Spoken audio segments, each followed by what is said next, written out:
Hello' everyone, কি খবৰ আপোনালোকৰ? আশা কৰোঁ চবৰে ভাল, লগতে মোৰো ভাল। আৰু ৰাতিপুৱাৰ ভাগতে উঠিছিলোঁ। ৰাতিপুৱা দেখিছেনে কিমান যে ঠাণ্ডা, উঠিবলৈ মন নাযায়, কিন্তু আইজনীৰ কাৰণে উঠি যাবলৈ। এইপিনে আকৌ বৌয়ে মন্দিৰ মোচা হৈয়ে গ'ল আৰু এইপিনে চাকি বন্তি দিবৰ কাৰণে হৈ গৈছে। মই এইপিনে বোলো ঘৰ চৰবোৰ সাৰি লওঁ আৰু এইপিনে মুচি লওঁ, আৰু লগতে বোলো ব্ৰেকফাষ্টো কৰিব লগা আছে। ৰুটি পিনে একাপ মাখি দিম আৰু পটাপট হৈ যাব। আইজনীক দিলোঁ ককাকৰ তাত দি কেনে, আইজনী যদি ওচৰত নাথাকে নহয় তেতিয়া বহুখিনি কাম হৈ যায়, নহ'লে আইজনীক লৈ একো কামেই কৰা নহয়। তাৰপিছত মন্দিৰত পূজা পাতল হৈয়ে গৈছে। মই বোলো অকণমান সেৱা কৰি আহোঁ, আৰু আজি ধুনীয়াকৈ সেৱা চেৱা কৰি আহিলোঁ। সেৱা চেৱা কৰি আহি বোলো মই অলপমান কিটচেনত যাওঁ। এইপিনে কিটচেনত গৈ আটা মাখিলোঁ, আটা মাখি ৰুটি বনালোঁ। খোৱাৰ সময়তো আইজনীয়ে যি দিগদাৰ, একেবাৰে মই হাতত লৈ লৈ খাব লাগে। এইপিনে ৰুটি দিনে, আৰু ৰাতিৰে অলপমান চব্জি আছিল, তাকে বোলো চাহকাপ খাই লওঁ।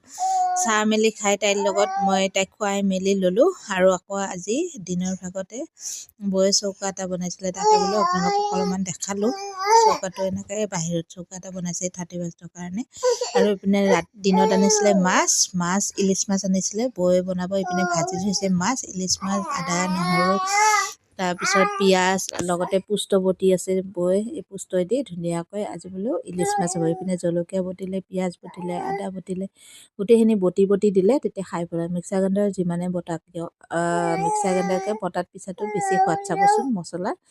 এইপিনে আদা নহৰু লগতে পিঁয়াজখিনি গোটেই পেষ্ট বনাই ধুনীয়াকৈ তেলতে ফ্ৰাই কৰি লৈছে। তাৰপিছত দিছে অকণমান পুষ্টখিনি দিলে, আৰু ইয়াতে যদি আকৌ বিলাহীও দিয়ে নহয়, বৰ টেষ্টি হয়। তাৰপিছত অলপমান উতলাৰ পিছত মাছখিনি দি পূৰা মাছ ৰেডি হ'ল, দিনৰ সাজো ৰেডি হৈ গ'ল। এইপিনে আকৌ মই লোকেল মুৰ্গী বনালোঁ, লোকেল মুৰ্গী লগতে চব্জি এখন, লগতে শাক ভাজি। আজি দিনৰ সাজ। আপোনালোকে খাইছেনে?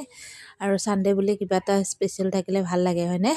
আৰু যিহেতু বছৰটো যাবলৈ হ'ল, হয়নে? সকলোৱে বোলে এনেকৈ।